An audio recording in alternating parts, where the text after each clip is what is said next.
Hey there, folks! Welcome back to our channel. Today, we're diving into the exciting world of entrepreneurship and exploring how to start a pressure washing business on a budget.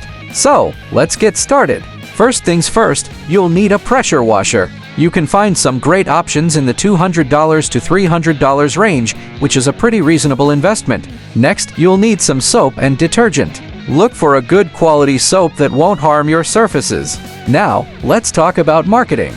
You'll want to create a simple, professional website and invest in some business cards. You can also start by offering your services to your friends and family and ask them to spread the word. Remember, starting a business takes time, effort, and patience. But with a little hustle and a lot of passion, you can make your pressure washing business a success. Thank you so much for tuning in today. If you found this video helpful, please give it a thumbs up and don't forget to subscribe to our channel for more great content. Until next time, happy washing!